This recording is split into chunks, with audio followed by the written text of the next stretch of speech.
Let's take a look at the homework. Day 1. So we're on Physical Science 20, Part 2, the mole. Homework Day 1. I've got a notebook here to do my work in, and I've got the questions 1, 2, 3, 4, 5, 6, 7, 8, 9, 10, 11, 12. All right, so question number 1, 2, and 3 are all particles to moles and back. Oh no, particles to moles. Convert the following amounts of each substance into moles. So we're doing a conversion. And I'm going to start off with question number 1. Our map is we're going from particles to moles. That's our map. We're going to use Avogadro's number 6.02 times 10 to the 23. In question number 1, we know our number of particles is 2.11 times 10 to the 24. So we've got 2.11 times 10 to the 24 xenon atoms, and we're asked to figure out how many moles there are. So I write this out. How many moles will there be in 2.11 times 10 to the 24 particles of Ze if 1 mole has 6.02 times 10 to the power of 23 particles. So I write out my ratio, my conversion. I do 2.11 times 1, and then I divide it by that. So I'm going to do that on my calculator. 2.11 times 10 to the power of 24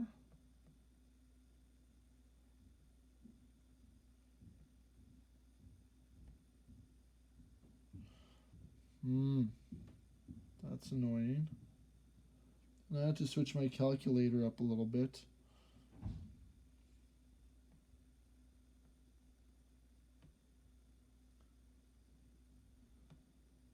.50. Now, significant figures. This guy has 3 significant figures here. This is called the mantissa of our scientific notation. And 6.02 times 10 to the 23 has 3 significant figures. So when we do division, we take the least number of significant figures we have. So we're going to have 3. So I'm going to write out 3.50 is equal to how many moles we have. So our moles is 3.50 moles. Like that. So I drop my map, write out my conversion, figure it out. Takes a little while. We could be here for a little bit watching me work. Hopefully you can do this before, and you just skip ahead and look at the answers after. So question number 2, we're again doing parts to moles. And our particles are 4.3 times 10 to the 17, 4.3 times 10 to the 17. That is 2 sig figs. And this is of H2O. It doesn't matter what it is. So I write down how many moles are there in 4.3 times 10 to the 17 particles of H2O if 1 mole has 6.02 times 10 to the 23 particles. So I do my 4.3 times 10 to the 2 times 1 divided by that. So I'm going to write that on my calculator. 4.3 times 10 to the power of 17 divided by that equals I would love this to be in scientific notation.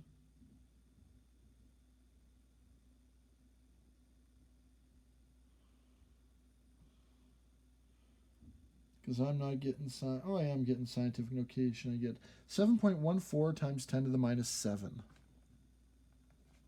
So our question mark 7 point. Now it should only be 7.1 times 10 to the minus 7 moles.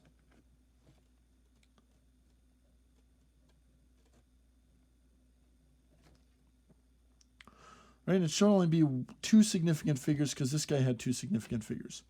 2 significant figures, 3 significant figures, our answer should have 2. All right, that's question number 2. Let's move on to question number 3.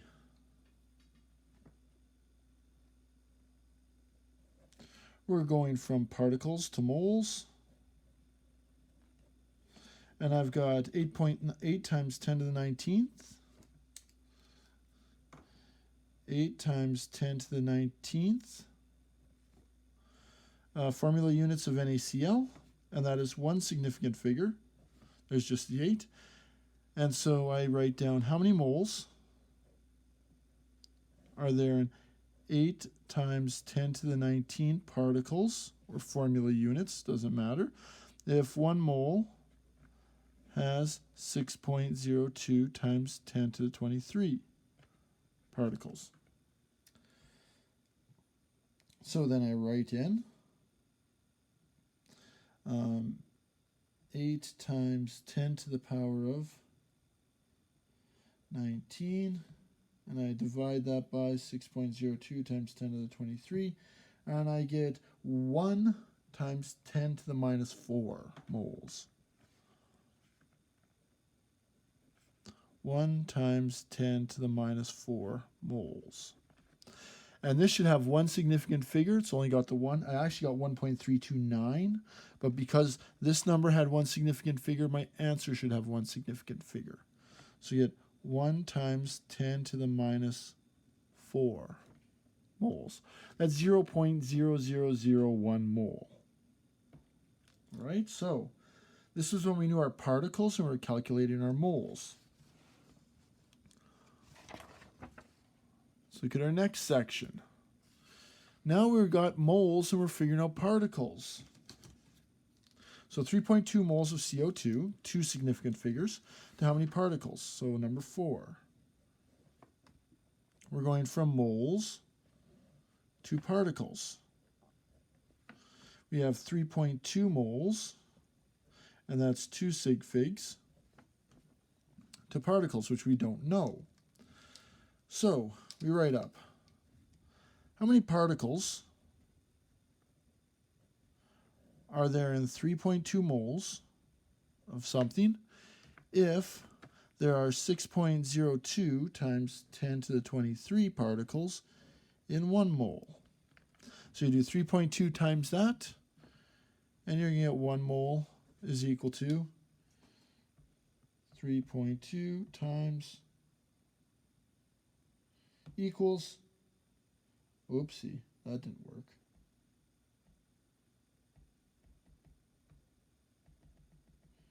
I don't know what the heck's going on here. I just wanted to delete something.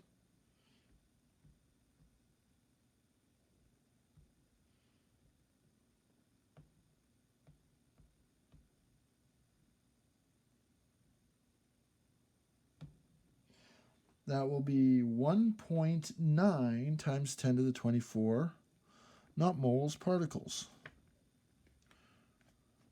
1.9 times 10 to the 24. You get more decimals, but you should only have 2 significant figures because our starting thing had 2 significant figures and our conversion rate had 3, and you should always take the smallest. So 1.9 times 10 to the 24 molecules. I'm just going to label it particles.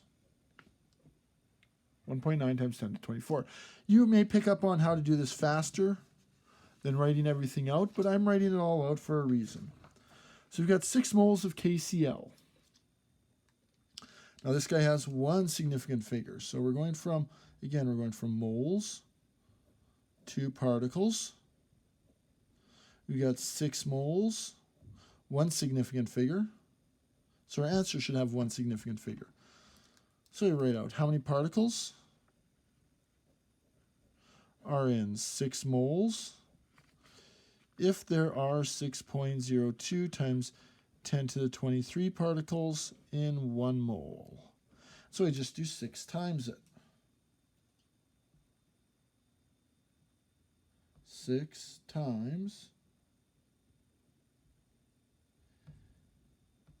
and I get 3.6 times 10 to the 24.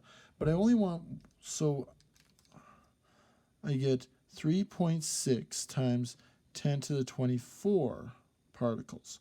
But I only want one significant figure because this guy had one significant figure. So I have to round this to 4 times 10 to the 24. That's my final answer.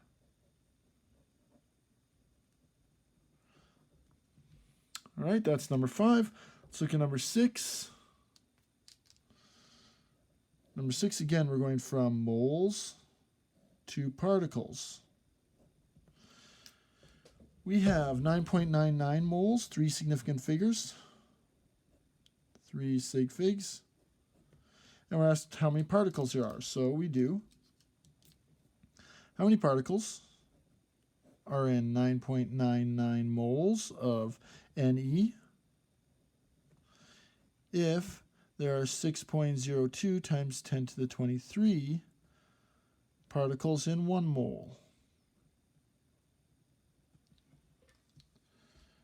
So I'm going to do 9.99 times 6.02 times 10 to the 23, and I get 6.01 times 10 to the 24.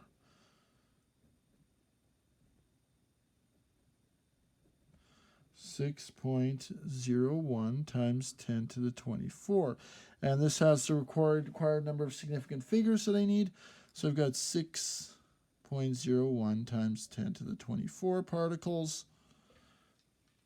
That's my answer. All right, so that's the first 6 questions.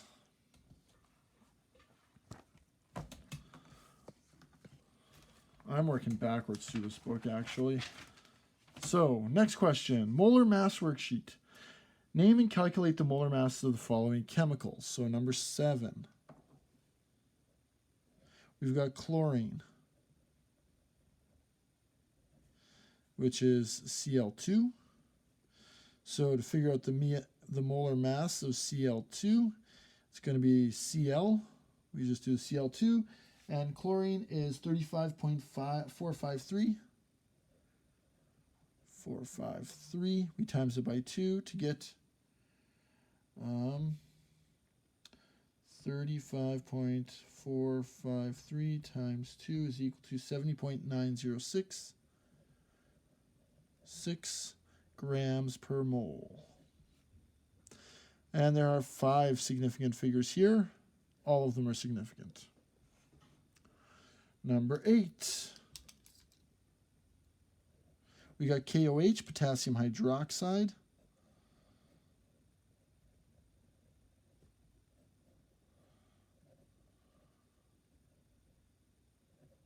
So we're going to figure out the molar mass of KOH. So K is over there, 39.098. Times it by 1 to get 39.098 grams per mole.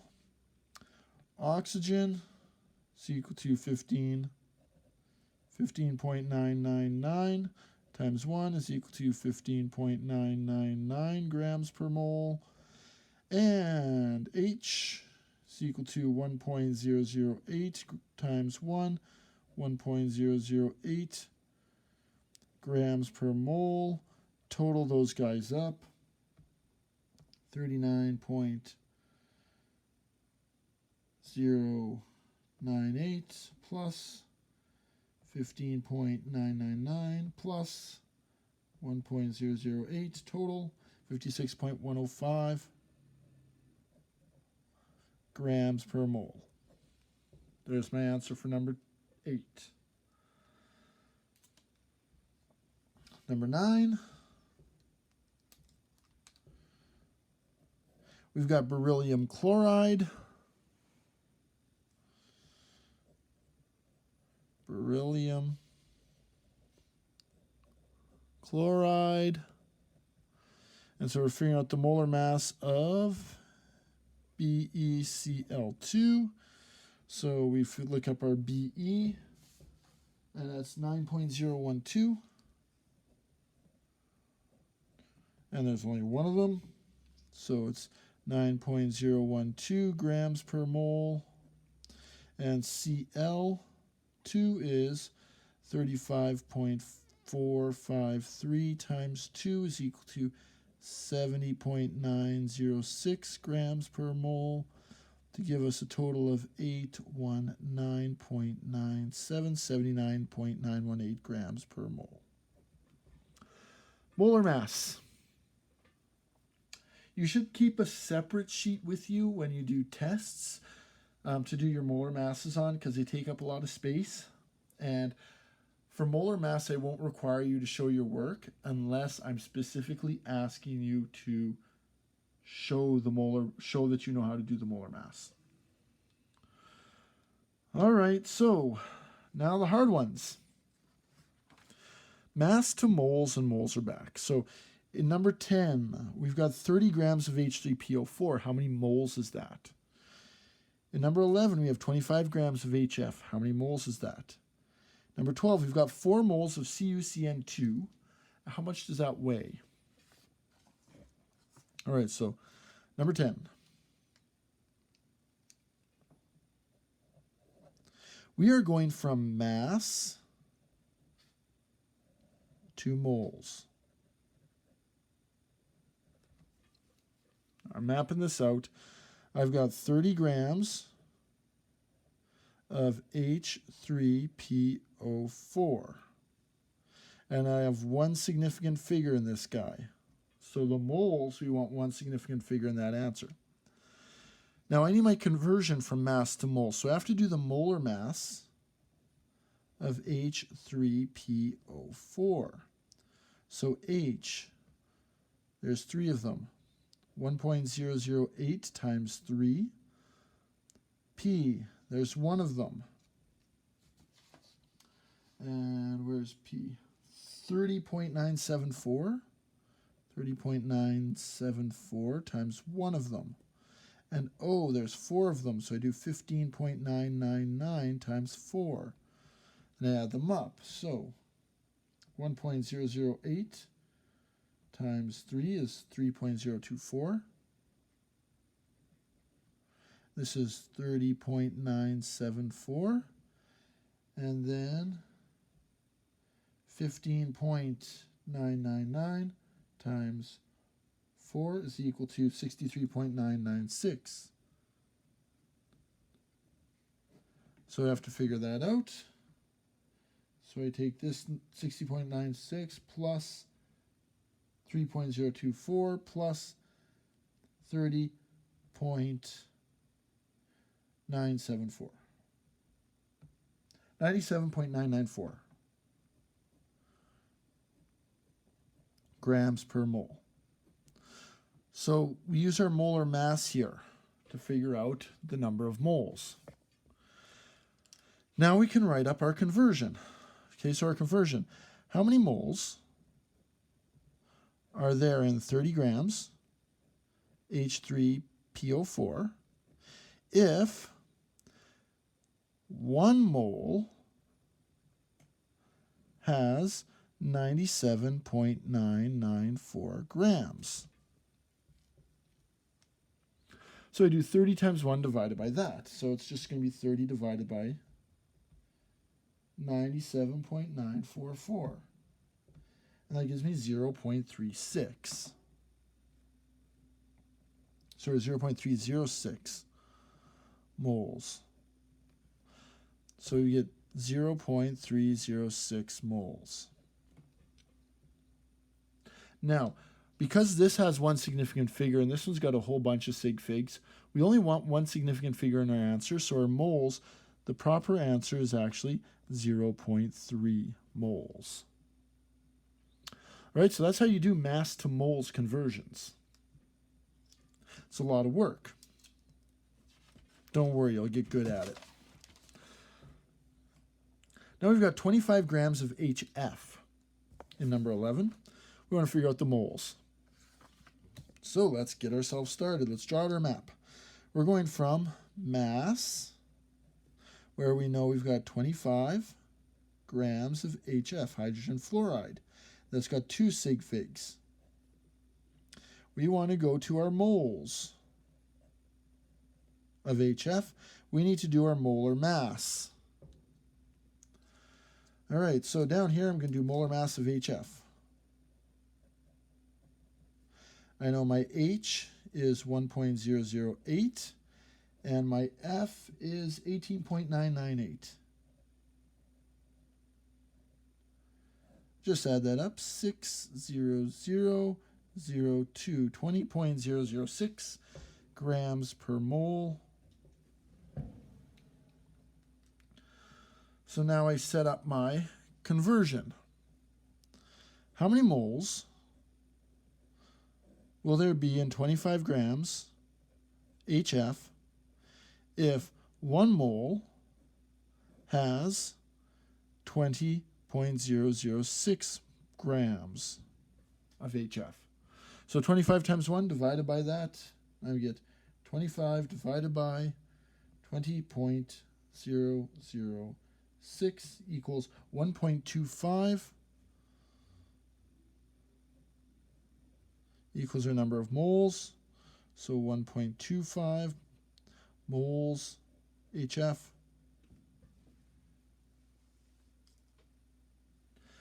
Now, I needed to have two significant figures for my final answer, so I rounded to my moles is equal to 1.3. Not too bad. Last question. I have 4 moles of CuCN2. And how much does that weigh? So now we know our moles. So we map this out for number 12. We know our moles. Now I'm going to start writing this moles of CuCN2. And we can find our mass, CuCN2, using the molar mass.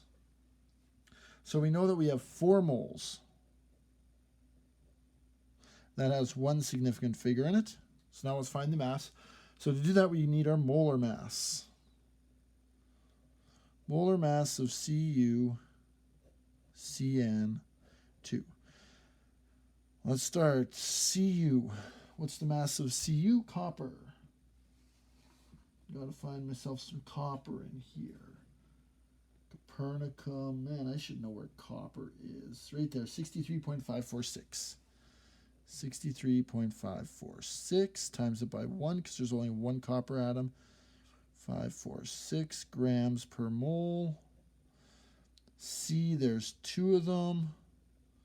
So C is carbon, 12.011 times it by 2 is equal to 24.022 grams per mole.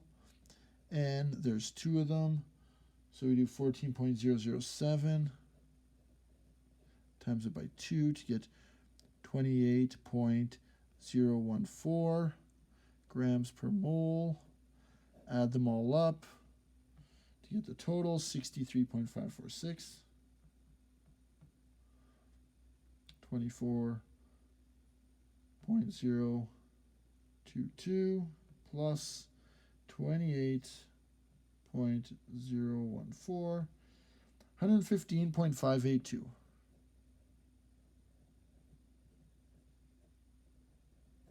Okay, so that's the conversion that we're going to use. Now let's set up our conversion. So I'm going to set it up like this. How many grams of CuCN2 will there be in 4 moles of it? Right, that just comes from here, our unknown over that. If there are 115.582 grams in 1 mole. So just take my 4 times it by that, divide it by 1. And I get 462.328. So my question mark, so my grams is equal to 462.328.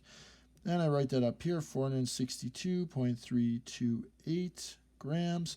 But my answer should only have one significant figure because this guy has one significant figure and this guy has a bunch.